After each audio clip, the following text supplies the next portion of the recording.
بسم الله الرحمن الرحيم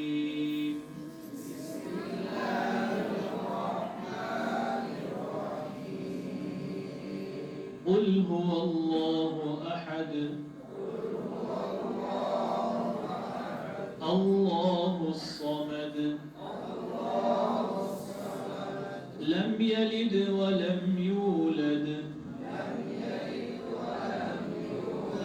ولم يكن له كفوا أحد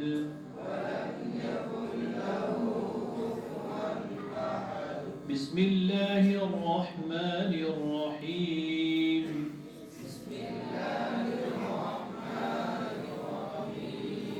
قل أعوذ برب الفلق من شر ما خلق ومن شر غاسق إذا وقب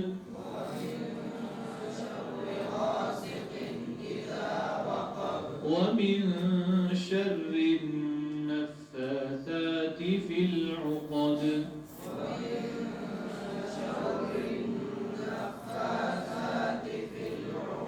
ومن شر حاسد إذا حسد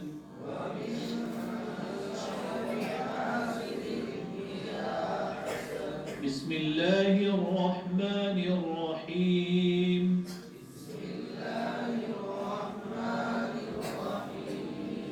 قل أعوذ برب الناس ملك الناس إله الناس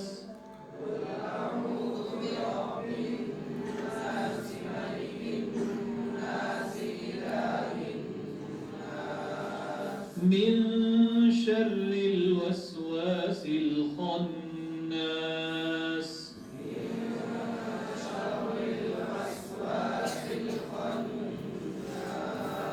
الذي يوسوس في صدور الناس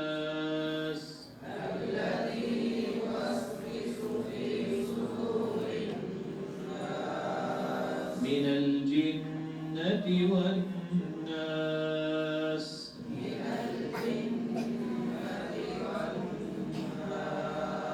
بسم الله الرحمن الرحيم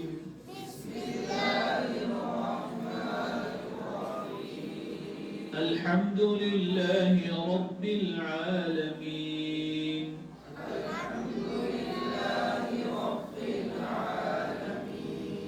الرحمن الرحيم مالك يوم الدين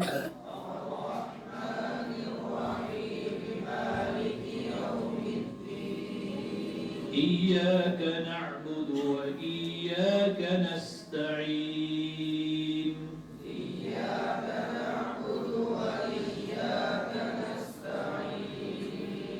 اهدنا الصراط المستقيم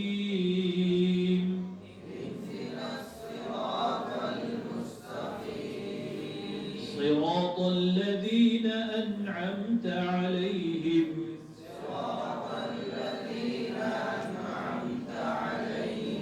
غير المغضوب عليهم ولا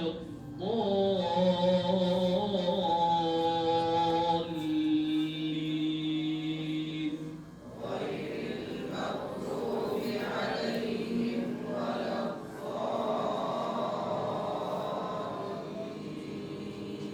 آمين بسم الله الرحمن الرحيم ألف لام ميم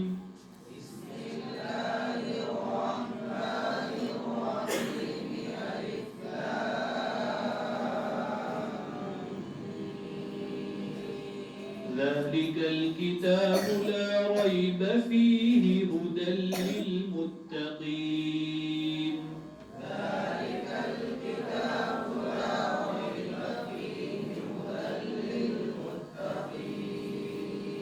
الذين يؤمنون بالغيب ويقيمون الصلاة ومما رزقناهم ينفقون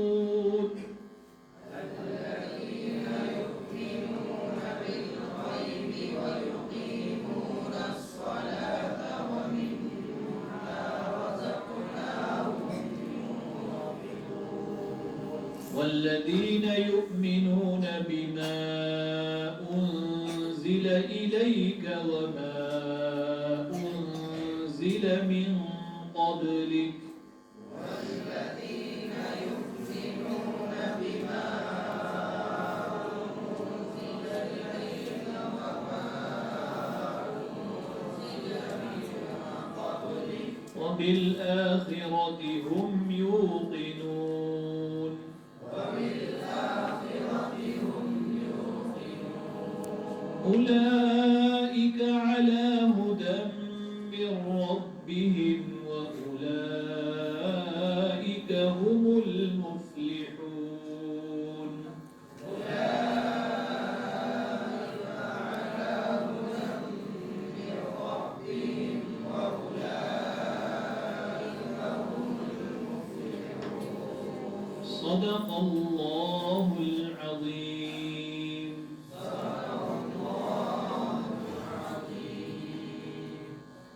دعا بعد میں کریں. بسم الله الرحمن الرحيم. الحمد لله وكفى وسلام على عباده الذين اصطفى. أما بعد. أعوذ بالله من الشيطان الرجيم. بسم الله الرحمن الرحيم. وذكر فإن الذكرى تنفع المؤمنين. صدق الله العظيم. وقال النبي صلى الله تعالى عليه وسلم خيركم من تعلم القرآن وعلمه. صدق رسول الله صلی اللہ علیہ وسلم. مدرسہ ہذا کے اساتذہ کرام، منتظمین، طلباء اور گاؤں سے تشریف لائے ہوئے احباب،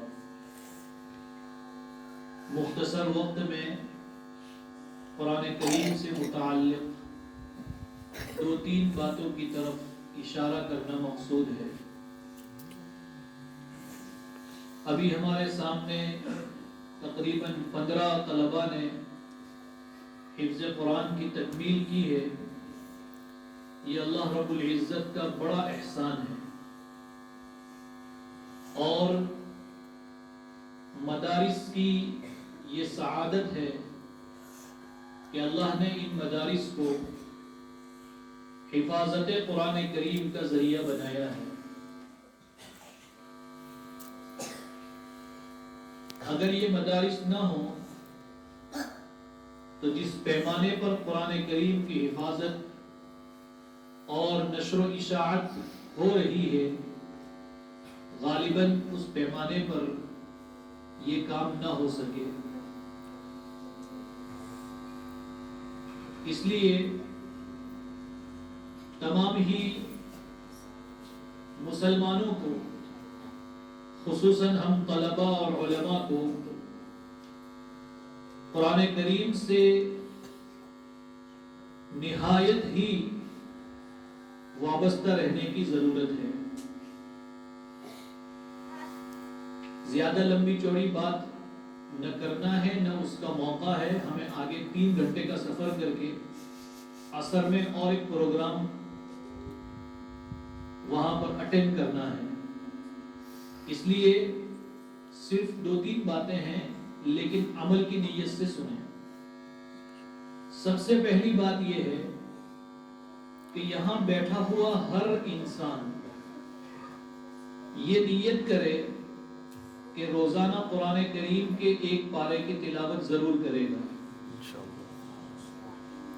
اگر ہم ابھی 1 منٹ کے لیے اپنے گریبان میں جان کر دیکھیں اور غور کریں تو یہ جو حافظ بننے والے بچے ہیں، ان کو تو یاد کرنا چونکہ ان کی مجبوری ہے، اس لیے قرآن پڑھنا ہی پڑتا ہے.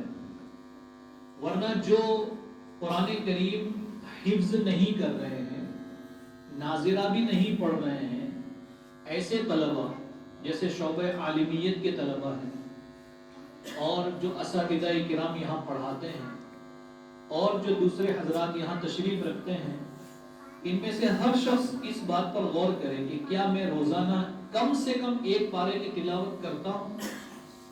تو 99% جواب یہ ہوگا کہ نہیں کر پاتا.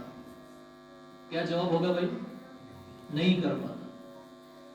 اور ہر ایک کے پاس ایک عذر ہے. یعنی کوئی آدمی یہ نہیں کہے گا کہ نہیں میں بہت غافل ہوں اس وجہ سے نہیں کر پاتا. ہر ایک کے پاس اپنا ایک عذر ہے. کسان یہ کہے گا کہ بھائی میرے کو فرصت ہی نہیں ملتی کھیت سے. بزنس مین کہے گا کہ مجھے دکان سے فرصت نہیں ملتی، کاروبار سے. اور مدرسے کے اساتذہ یہ کہیں گے کہ ہم تو دن بھر قرآن ہی تو پڑھاتے ہیں، اس لیے ہم الگ سے کیوں پڑھیں. اور جو کتاب پڑھانے والے حضرات ہیں وہ کہیں گے کہ بھائی ہمیں تو مطالعہ کرنا پڑتا ہے اور بہت محنت کرنی پڑتی ہے. میرے دوستو یہ سب بہانے لچر ہیں. یہ سارے عذر جو ہیں یہ عذر لنگ ہیں. آدمی کو اللہ نے اتنی فرصت دی ہے کہ اگر وہ تھوڑی توجہ اپنی زندگی پر دے، اپنے اوقات پر دے. آپ غور کیجئے کہ ہم 24 گھنٹے میں موبائل کا استعمال کتنا وقت کرتے ہیں. صبح آنکھ کھلنے سے لے کر ایک آنکھ بند کر کے پہلے موبائل دیکھیں گے. دعا تو پڑھیں گے ہی نہیں، پہلے کیا دیکھیں گے کہ رات کو کسی کا واٹس ایپ پر کچھ ضروری میسج تو نہیں آیا. ضروری تو الا ماشاء اللہ ہی آتا ہے، سب فضول ہی ہوتا ہے 99%. لیکن اس پر پہلے نظر پڑے گی. اور جب آنکھ لگ جائے گی، جب بھی ہاتھ میں موبائل ہی ہوگا جو گر جائے گا اور آپ سو جائیں گے. ایسا ہی ہوتا ہے نا بھائی. یعنی ہم موبائل میں اتنا وقت ضائع کرتے ہیں کہ اگر ہم تھوڑی توجہ دے کر اپنا ایک نظام الاوقات بنا لیں کہ مجھے صبح مدرسہ جانے سے پہلے یا مدرسہ شروع ہونے سے پہلے صرف نظر کرنا ہے کہ کسی کا ضروری میسج تو نہیں آیا. اس کے بعد میں موبائل کو ایک بند کباڑ کے اندر رکھ دوں. جب تک 11 ساڑھے 11 بجے چھٹی نہیں ہوگی میں اس کو ہاتھ نہیں لگاؤں. اور اپنی پیٹی میں رکھ دے طلبہ. جب چھٹی ہو جائے، کھانے وانے سے فارغ ہو جائیں تو 15-20 منٹ کا وقت طے کر لیں کہ جس میں آپ موبائل دیکھ لیں گے، ضروری کال کرنی ہے کر لیں گے، ضروری میسج کرنا ہے کر لیں گے، پھر واپس رکھ دیں گے. تو ظہر سے عصر مدرسہ رہتا ہے، ظہر سے پہلے قیلولہ ہوتا ہے، عصر کے بعد پھر 15 منٹ دیکھیں گے، پھر رکھ دیں گے. تو عشاء کی نماز سے فارغ ہونے کے بعد پھر 15 منٹ دیکھیں گے. اس کے بعد جو رکھیں گے تو اگلے دن صبح. یعنی دن میں 4 وقت 15-15 منٹ کے لیے اگر آپ موبائل لیں، جب بھی آپ کا موبائل کے پیچھے کتنا وقت جا رہا ہے؟ 1 گھنٹہ پورا جائے گا. لیکن ہمیں یہ وقت کم پڑے گا نا، کیونکہ اس میں ضروری کام ہو پائے گا. جس کے ہم عادی ہیں وہ نہیں ہو پائے گا. عادی کس چیز کے ہیں ہم؟ عادی ہم اس چیز کے ہیں کہ صبح سے شام تک فیس بک استعمال کرتے ہیں، یوٹیوب کے اوپر سیریل، فلمیں اور ڈرامے اور میچ وغیرہ دیکھنے کے عادی ہیں. اور اس کے ساتھ ساتھ واٹس ایپ کے اوپر جو فضول کے بیکار کے جو گروپ بنے ہوئے ہوتے ہیں. ایک نماز نہیں پڑھتا لیکن اس کے اوپر گروپ بنا ہوا ہے کہ نمازی بنو. کیا گروپ بنا ہوا ہے؟ نمازی بنو. اور خود ایک بھی نماز نہیں پڑھتا. ایسے فضول گروپ جو بنے ہوئے ہیں اور ایسے گروپ کے جس میں سوائے گناہ کے، سوائے اللہ سے دور کرنے والے میسج کے کچھ آتا نہیں ہے، اس کے اندر ہم اپنا کئی سارا وقت جو ہے ضائع کر دیتے ہیں. بھائی بات سمجھ رہے ہیں؟ تو اگر ہم موبائل کے استعمال کا ایک نظام الاوقات بنا لیں اور اپنے بقیہ 24 گھنٹے میں جتنے کام ہیں اس میں سے 8 گھنٹے آرام کے لیے طے کر دیں. کس کے لیے بھائی؟ آرام کے لیے. رات میں 6 یا 7 گھنٹے سونا ہے، دوپہر میں 1 گھنٹہ سو لیجئے. 8 گھنٹے آرام کے کافی ہیں. حضرت تھانوی رحمۃ اللہ علیہ نے لکھا ہے کہ ایک صحت مند اور تندرست آدمی کے لیے 8 گھنٹے کی نیند کافی ہے. کتنے گھنٹے کی؟ 8 گھنٹے. بیمار ہو تو اس کو بہت نیند چاہیے، یا اس کو نیند نہیں آتی، یا تو بہت سوتا ہے یا سو نہیں پاتا. صحت مند جو ہوتا ہے وہ 8 گھنٹے کافی ہے اس کے لیے. 8 گھنٹے سو لیں. بقیہ کتنا بچا؟ ارے بولو بھائی. 8 اور 1 گھنٹہ موبائل کا 9. اب کتنے بچے؟ 13 گھنٹے بچے. دن میں کتنے گھنٹے ہوتے ہیں؟ 24 گھنٹے. تو 24 میں سے 9 گئے تو 15 بچے نا بھائی. اب 15 گھنٹوں میں سے آپ کے مدرسے کا وقت آپ نکالیے. میں ان طلباء سے ابھی کہہ رہا ہوں اور علماء سے. صبح 4 گھنٹے، ظہر اثر کے بیچ میں 2 گھنٹے، مغرب سے عشاء کے 2 گھنٹے پکڑ لیجیے.